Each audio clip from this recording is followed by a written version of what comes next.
the story you are about to hear is true.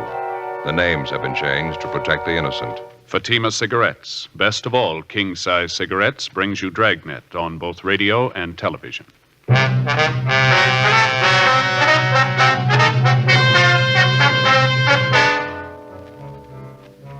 You're a detective sergeant. You're assigned a homicide detail. You get a call from the receiving hospital in your city. A dead body has been left in the hospital elevator. There's no lead to the identity of the corpse. There's no apparent cause of death. Your job, investigate. Compare Fatima with any other king-size cigarette. Yes, compare Fatima with any other king-size cigarette. 1.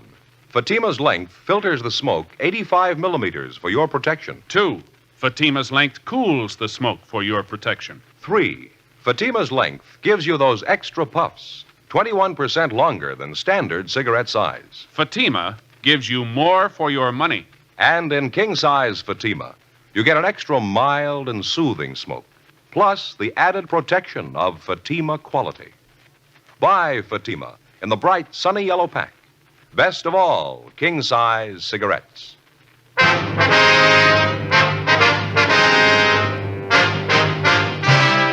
Dragnet, the documented drama of an actual crime. For the next 30 minutes, in cooperation with the Los Angeles Police Department, you will travel step by step on the side of the law through an actual case transcribed from official police files. From beginning to end, from crime to punishment, Dragnet is the story of your police force in action.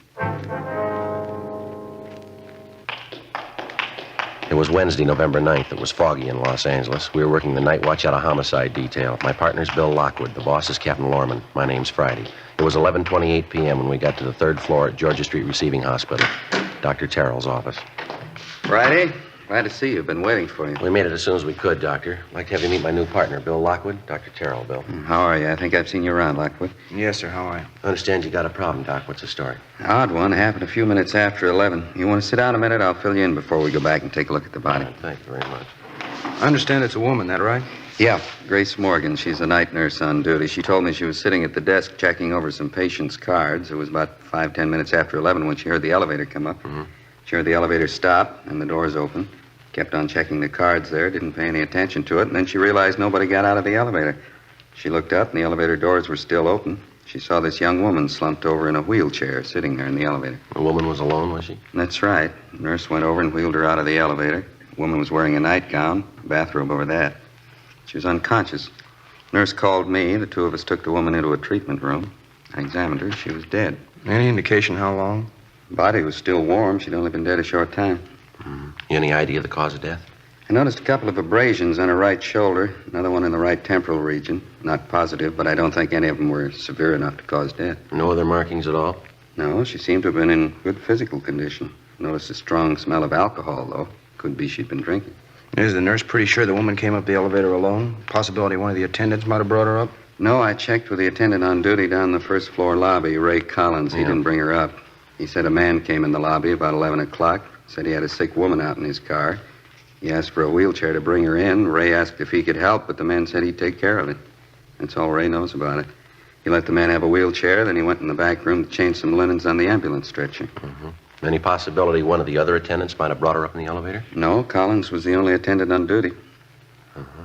I'd like to talk to him. Is he still around? Yeah, I knew you'd want to see him. He was off duty 11:30. I held him over. He's down at the corner having a sandwich. He ought to be back in a few minutes. And what do you figure, Doctor? Think the woman could have operated the elevator herself? Possible. Not too probable, though. It's a self-operating elevator, automatic. Mm-hmm. Someone could have wheeled the woman into the elevator, pushed the button for the 3rd floor, and then stepped back. Would have taken her straight up. Yeah. The nurse is sure the elevator didn't go back down after it got up here, huh? Positive. She heard the elevator doors open. They stayed that way. She kept waiting for someone to come out, and that's what attracted her attention. I see. How about identification? Did the woman have a purse with her or anything like that, Doc? No, all she had was what she was wearing, nightgown, slippers, and bathrobe. Let's go back and have a look. I'll show you. Okay, thank you. You say the only markings on the body are those abrasions on the shoulder and the forehead. Yeah, that's right. And you don't think that's why she's dead? You any ideas at all? Well, I wouldn't want to say, Lockwood. Strange one. Going to have to wait for the autopsy. Well, how about the wheelchair the woman came up in, Doc? Where's it now? Back here in the same room with the body. I gave notice it wasn't to be touched. I knew you'd want to check. Oh, fine. In here. All right to smoke in here? Yeah, sure. Fine. Want a cigarette? No, thanks. Bill? No. Over here on the table. Nurse put the woman's clothing over there. Nightgown, slippers, bathrobe. I see. Seems to be a fairly young woman. I'd say in her early 30s. Nice-looking girl. Well-groomed. Notice her hair and fingernails. Well-kept. And a bruise there on her head. Took a pretty good blow to cause that, wouldn't you say? Yeah, might even be worse than it looks. Hard to say right now. Other abrasions I was telling you about, right here along the clavicle, seem to be fairly distinct. 3 or 4 of them. That's all of them, huh? That's it.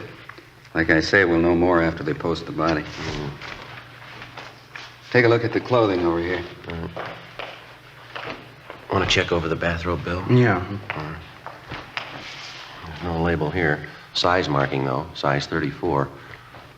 Just an ordinary rayon nightgown. Seems to be fairly new. It's not damaged. Nothing on the bathrobe, Joe. Both pockets empty. No visible markings. Manufacturer's label here. Fairly common trade name. Laundry marks? No, none showing. We can have the crime lab check them over. How about the slippers? No, it's the same. Nothing. You fellas want me to notify the coroner? No, we'll get it, Doc. We have to call in for the crime lab crew anyway. It looks like a rough one. We don't even know what we've got. I can't figure it. If somebody murdered the woman, why'd they bring her here to die? Yeah. If she was sick or hurt and they were worried enough about it to bring her here, why'd they want to get rid of her? Leave her alone in an elevator. Yeah. Doesn't make sense. Somebody's got something to hide. Sure could use a lead. Man puts her on the elevator and sends her up 3 floors. Don't know who she is, how she died. Don't even know where she came from. Well, there's no choice. We'll just start at the beginning. Yeah? Ground floor. 11:52 p.m. The receiving hospital attendant, Ray Collins, returned, and we interviewed him in Dr. Terrell's office. He told us substantially the same thing the doctor had told us. At a few minutes past 11 o'clock that night, a man entered the lobby of the hospital and asked for a wheelchair to move a patient up to the 3rd floor. Collins stated he gave the man the wheelchair. The man refused his offer of assistance, and Collins went on about his work. He didn't see the patient, and he didn't see any car parked outside, and he was able to give us only a partial description of the man himself. A male Caucasian, about 35 years old, short, heavy build, dark hair. The crew from the crime lab arrived and began their investigation. The body was photographed and fingerprinted, and the wheelchair was also dusted for prints. The clothing was packed up to be taken downtown for further examination. After the men from the crime lab left, Bill Lockwood began a canvass of the immediate neighborhood for possible witnesses. Meantime, I checked with the rest of the hospital personnel and the patients. They could tell me nothing. 12:30 a.m. I met Bill back at Dr. Terrell's office. How'd you do, Joe? Any luck? Well, I talked to the nurses and some of the other attendants. They couldn't help any. Checked with the dispatcher on incoming and outgoing ambulances. Nothing there. What about you? No good. Most of the business places around here are locked up. Talked to the newsboy down at the corner. He was about the only one on the street. He didn't see anything. It's sure going slow, isn't it? Might give Bergman a call, see if he's got the woman's prints classified yet. How about the coroner? Show up yet? Yeah, I think he's in there now. Yes, ma'am. Give me station 2557. Yeah, that's right. Latent prints. Hi, let me talk to Bergman, please. Right. Yeah, Dean, Joe Friday. No, we're still over at the hospital. You do any good on those prints? Uh-huh. Yeah, that's what we figured. How about her prints? Okay, Dean, thanks. Yeah, right. Well, we're still batting 1,000. What do you say? They make her prints? Nothing in records on her. Dean's going to send along a set to Washington, see if they got anything. How about the wheelchair? Any prints there? Well, the nurses and Doc Terrell's, that's all. We figured on that, didn't we? Lousy luck. Sure is. I checked with missing persons while you were out. There's nothing there either. Well, that about finishes up here, huh? Yeah, we better get back to the office. Joe? Yeah, I Don. think I got something for you here. Yeah? Nurse at the switchboard got a call a minute ago. Man's voice wanted to know the condition of Carla Cheswick. Nurse checked the list of patients, didn't find anyone by that name. The man insisted she's here. The nurse asked him what time the woman was admitted to the hospital. He told her 11 o'clock tonight. Yeah. The man said, I know she's there. I brought her myself.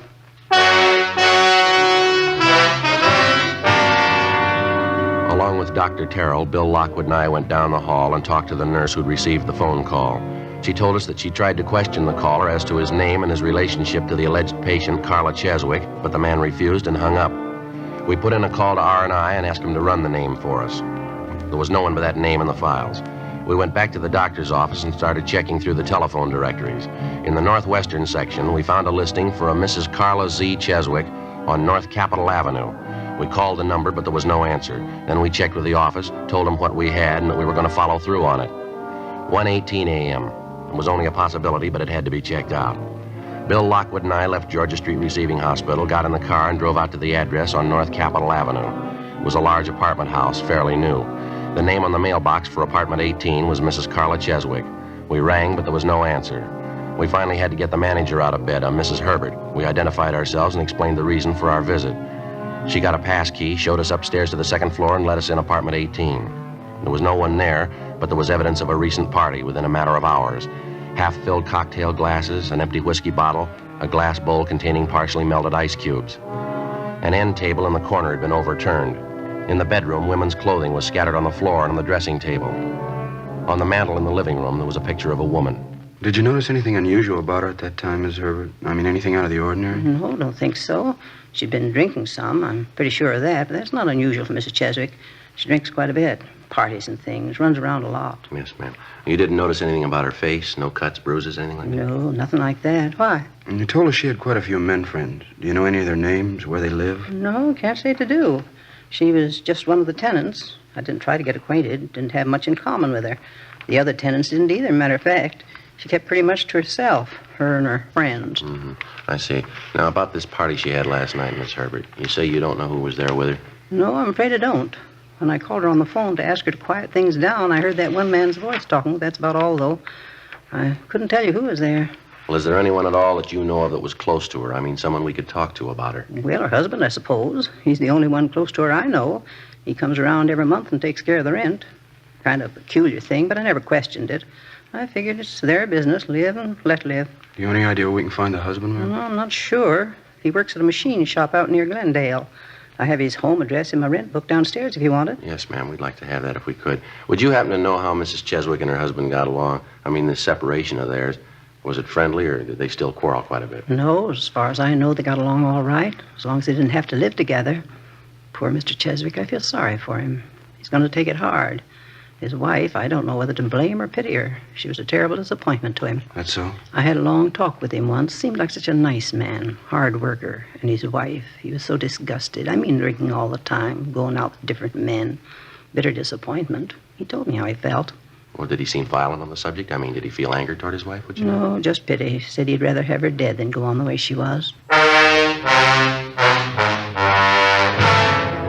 We checked through the dead woman's apartment for names and addresses of some of her men friends, but we found nothing.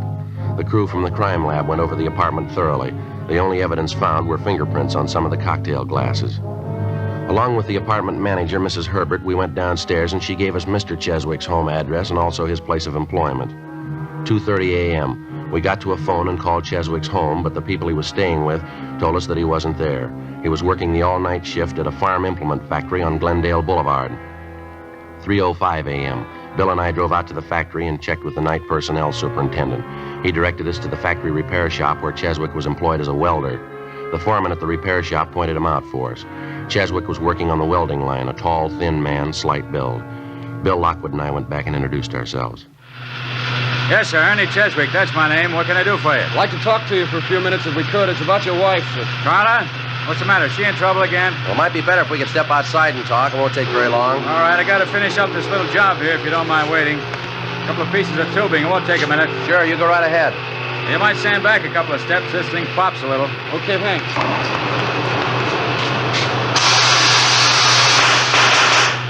Ah, too much oxygen. Have to light it again. Yeah, that does it. Don't look at the flames, Joe. Bad for your eyes. Yeah, I know.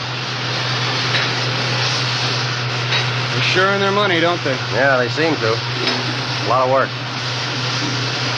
Finish in a second here. Okay, that's got it. Now, what's this about my wife, Sergeant? What's the matter? We understand you're separated from her, Mr. Cheswick. Yeah, that's right. About a year ago now. I finally gave it up as a bad job. Wasn't anything I could do for her. Nothing anybody could do for her. Hopeless.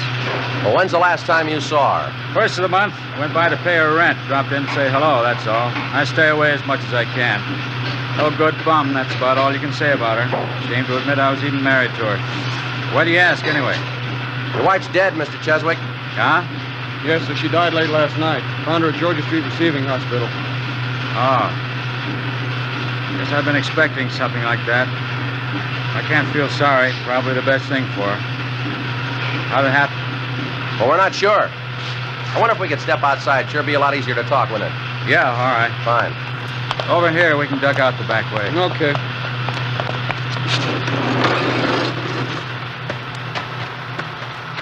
say they found her at Georgia Street, huh? What was it? She in an accident? Oh, so it doesn't look like that. We're going to have to wait for the coroner's report. What time do you check in at night for work, Mr. Cheswick? You're supposed to be on the job by 10 o'clock. I punched in before that tonight. Why? A routine question. I suppose the men around the plant will vouch for you. You checked in at 10 and you've been here ever since? Yeah, that's right. You can ask any of them. What's the pitch? You think I had something to do with it? Carla getting killed? Well, we didn't say that, Cheswick. Your wife's dead, and we have to check on all the leads, all the possible suspects. Well, I don't know how it happened, but I didn't have anything to do with it. She wasn't well. I lived 9 years with her. Lousiest 9 years of my life. Booze, parties, going out all the time. She wasn't a wife. She didn't know what the word meant. I understand she'd been running around with different men lately. Do you happen to know any of them? No, I don't know. I couldn't care less. Stupid dame, Sergeant. That's the easiest way you can let her off. I tried to make a go of it. Wasn't any good. I worked for her, tried to give her everything she wanted. Didn't make any difference. Yeah? She was a bum. Some of them must be born that way, a bum dame. I could have killed her. I had reason enough to. I didn't.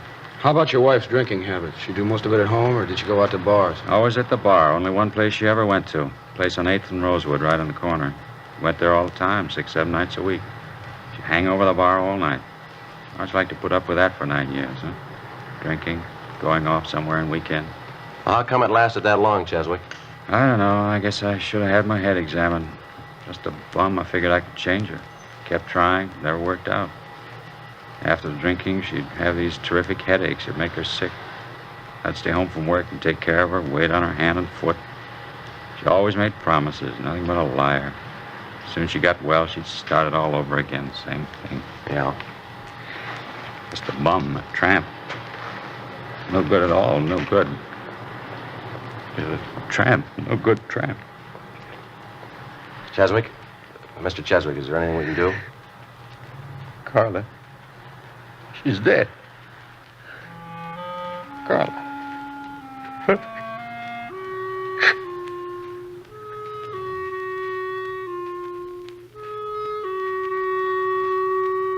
When the dead woman's husband, Ernest Cheswick, recovered, we continued questioning him, but we got nowhere.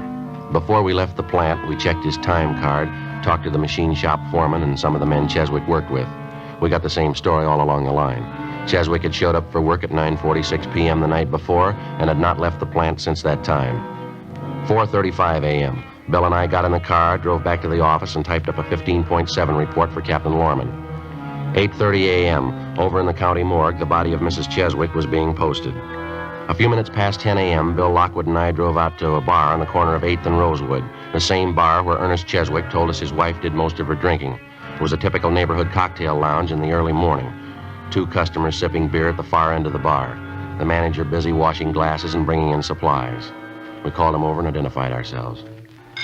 Popular girl. Married old Ernie Cheswick. They're separated now. Yeah, do you know if she was in here last night? That's right, she was. Hardly misses night. Why? Would you happen to know about what time she left last night? 8:30, about that. You might ask that fella there down at the end of the bar. He'd know better than me. Well, how's that? He left with her.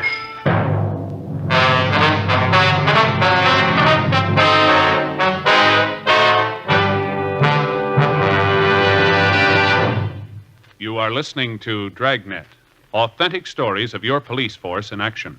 To show our confidence in Fatima, we make this money-back guarantee. Buy a pack of Fatimas. Enjoy Fatima quality, extra mildness, and superbly blended tobaccos. If you're not convinced Fatima is better than the king-size cigarette you're now smoking, just return the pack and the unsmoked Fatimas by August 1st, 1952, for your money back plus postage. Fatima, Box 37, New York 1. Prove Fatima quality yourself. Compare Fatima with any other king-size cigarette. 1. Fatima's length filters the smoke 85 millimeters for your protection. 2. Fatima's length cools the smoke for your protection. 3. Fatima's length gives you those extra puffs, 21% longer than standard cigarette size. Fatima gives you more for your money. And in Fatima, you get an extra mild and soothing smoke, plus the added protection of Fatima quality. Ask your dealer for Fatima in the bright sunny yellow pack.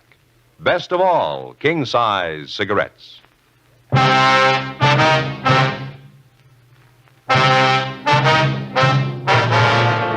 November 10th, Thursday, 10:14 a.m. The manager of the cocktail lounge pointed out the man at the end of the bar who was supposed to have left the place shortly after 8 o'clock the night before with the dead woman, Carla Cheswick. Bill Lockwood and I went up to the man, identified ourselves, and questioned him briefly. He appeared tense and highly nervous. He told us his name was John Gables, an assistant sales manager for a downtown jewelry concern. He didn't deny that he was in the bar the night before, but he refused to admit that he left with Mrs. Cheswick. He insisted he didn't even know her. We asked him to account for how he spent his time the night before, but he refused. We got in the car and drove downtown to the city hall. While Bill took the suspect to the interrogation room, I stopped by the R&I counter and had to make a run on Gables. He had no previous criminal record. I called the morgue, but there was no report on the autopsy yet. 10:52 a.m. I signed in at the office, briefed Captain Lorman on the developments, and then I headed down the hall for the interrogation room. We had a couple of drinks together, and that's all there was to it. You can ask anybody who was there. She got up and left by herself. I didn't go with her. And Joe? Yeah. Gables here was just telling me he did see Mrs. Cheswick in the bar last night. Had a couple of drinks with her. Why'd you hold out, Gables? Why couldn't you told us that when we asked you? I didn't remember then. You came up to me in the bar, started asking questions. I got all rattled. Didn't make any difference, though. I didn't even know her name. Just had those couple of drinks with her, and then she got up and left. That's all. I didn't go out with her. And the bartender says you did. He's sure of it. Says he can get half a dozen other people to back him up. Well, he's wrong. He's got to be. He's thinking of somebody else. Well, if you didn't leave the bar with Ms. Cheswick, when did you leave? I don't know. About 5 or 10 minutes later, I guess. Where'd you go then? Well, I walked around a little bit, got a little fresh air. And I went to a show. Which one? I don't remember the name of the place. It's on Rosewood, a couple of blocks down from the bar. What picture did you see? I'm not sure. I had a couple of drinks. You went to the movies? You don't even know what you saw? Well, I told you I had a couple of drinks. I was feeling pretty good. I just don't remember, that's all. Not much of an alibi, Gables. What are you talking about? I don't need an alibi. A woman's dead, mister. You were with her the last time she was seen I alive. wasn't with her. I don't care what anybody tells you. I wasn't with her. This movie you say you went to, what time did you get out? After midnight, I think. I don't remember. Where'd you go after that? Bar, had a few more drinks, and then I went back to my hotel. Which bar was that? Place on West 7th. I go there sometimes. I know the bartender. What time did you leave there? Closing time, 2 o'clock, and then I went back to my hotel. You say you know the bartender there. I guess he'd be glad to vouch for you. I mean that you were there when you said you were. I don't know. Maybe not. He was pretty busy last night. Maybe he didn't notice me. How about your hotel? Huh? The desk clerk. Somebody like that. They should be able to tell what time you got in, don't you think? Well, they wouldn't know. I always carry my key with me. I go in the side door. They wouldn't know what time I got in. What are you trying to sell, mister? What are you talking about? You knocked around town from 8 o'clock last night till past 2 o'clock this morning. You can't think of anyone that could vouch for you, where you were, what time you got there, what time you left? I can't think of anybody right now. I don't take down names and addresses every time somebody looks at me. What's the difference anyway? I didn't have anything to do with the girl. This difference, Gables. The attendant at the hospital, he got a good look at the man who came in and asked for that wheelchair. He gave us the man's description. It fits you pretty close. So what? It doesn't mean anything. He could make a mistake, too, just like that bartender. They're all wrong but you. Is that what you're trying to say? Look, as far as I'm concerned, I only got one thing to say. I had a couple of drinks with Carla last night, and that's all. She left by herself. I didn't even go near the apartment. How'd you know she had an apartment? Well, you told me. You said so. No, we didn't say anything like that. And I guess I heard it around the bar. Maybe she mentioned to me. Yeah, that's probably it. Why don't you come off it, Gables? Come off what? I don't even know what you're getting at. We want a straight story, and we're not getting it. You told us you didn't even know the Cheswick woman before last night. You didn't even know her name. That's right. Then why'd you say Carla just a minute ago? You said I had a couple of drinks with Carla. I say that? That's what you said. Maybe I just hadn't remembered. I was drinking quite a bit, talking to her. Maybe I just remembered it. Won't do, Gables. Story doesn't hold water. How about it? I don't know. I was drinking quite a bit. A lot of things I don't remember. How about giving it to us straight? What do you remember? I thought about it all night. The more I went over it, the worse it got. I just couldn't remember. I knew what it would sound like in court. I couldn't tell it that way. You couldn't tell what? I didn't kill her. I didn't even touch her. You gotta believe that. Yeah. I left the bar with her about 8:15, 8:30. She invited me up to her apartment. She was pretty well gone. Had quite a few drinks. We got there, had some more to drink, and then Carla got up and started for the kitchen to get some more ice. She tripped, I think, stumbled a little bit, and then she fell down. I think that's the way it was. All right, go on. She tried to get up, and then she fell again. Wasn't a bad fall, though. I figured she just passed out. Got some cold towels, ice water. I tried to bring her around. It wasn't any good. She was white as a sheet. I got scared. I didn't know what happened. What'd you do then? I don't remember. I just kept trying to bring her around.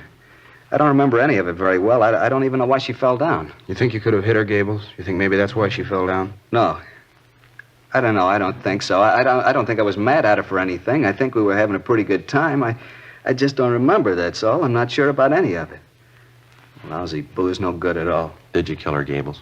No, Sergeant, I swear it. As far as I can remember, I didn't. We were having a good time. That's all I know. I know I wasn't mad. I'm not a nasty drunk, not as far as I can remember anyway. What'd you do when you couldn't revive Mrs. Cheswick? You brought her to the hospital? Yeah, the shape I was in, I couldn't figure anything else to do. I got her in the car, drove her down to Georgia Street. I put her in the elevator, pressed the button, and sent her up. I'm a married man, you know. I didn't want any scandal and didn't want to get involved. You didn't kill her. Is that what you want us to believe? I don't know what to tell you. I don't remember. If I killed her, I think I'd know it. I'm sure I would. I just don't remember. I'll get it. Interrogation room, Friday talking. Yeah, Arthur. That's so. Just a second. All right, I got a pencil now. Go ahead. Uh-huh. Are you sure? How was that? I see. No possibility, huh? Yeah, I see. Okay, Arthur, thanks a lot. Yeah, sure, we'll pick it up later. Right, bye. Yeah, Jim? Coroner's report. Just finished the autopsy. It's all right, Gables. Huh? It's all right. It's all cleared up. What do you mean? Well, you're free to go if you like. We're not going to hold you. What's the pitch, Joe? Coroner's report. Primary cause of death was a massive cerebral hemorrhage into the ventricle. Could have been a blow on the head, couldn't it? You figure that could have done it? No. Secondary cause was a brain tumor, a big one. Coroner says she's had it for years. It must have caused her a lot of pain. Probably would have accounted for the drinking. And the tumor brought on the hemorrhage. That's what's killed her. That's it. Coroner says erosion of the blood vessel by brain tumor. Probably grew, caused pressure on a blood vessel, finally gave way, caused a hemorrhage, and that killed her. And she just died. I didn't have anything to do with it. She died and I didn't kill her. Yes, sir, that's right. You're free to go if you want. Thank God. You know, officers, I'll tell you the truth. I didn't know the answer. I didn't know if I killed her or not. I really didn't. Drinking so much, I came to, and there she was dead. I didn't know what happened. I really didn't. I didn't know the answer. Well, you're one up on us, Gables. Huh? We thought we did.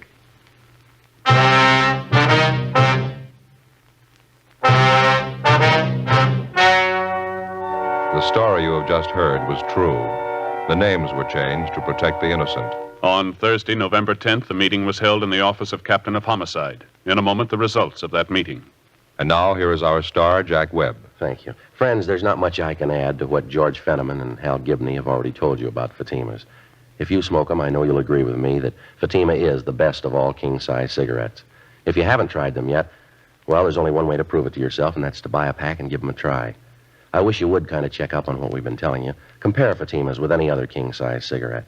You'll like Fatima's better flavor and aroma. It's extra mild and soothing smoke. In Fatima, the difference is quality. Buy a pack tomorrow. Fatima.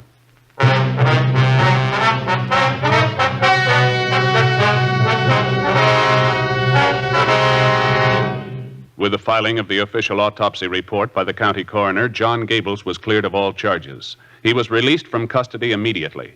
The death of Mrs. Carla Cheswick was listed as due to natural causes by the coroner's jury. Ladies and gentlemen, last year's traffic death toll was 37,500, a 7% increase over 1950. The National Safety Council believes that the best way to promote safety on the road is for each of us to know and obey traffic laws, to read and heed traffic signs. So be careful. The life you save may be your own.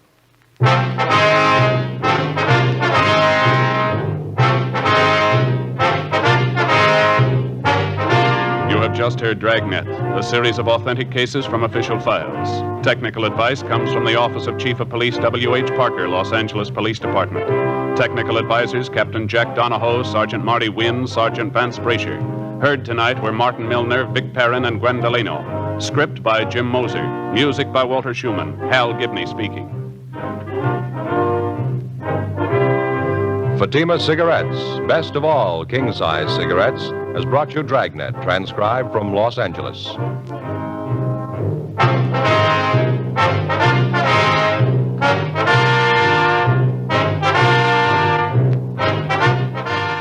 Now it's Counter Spy on NBC.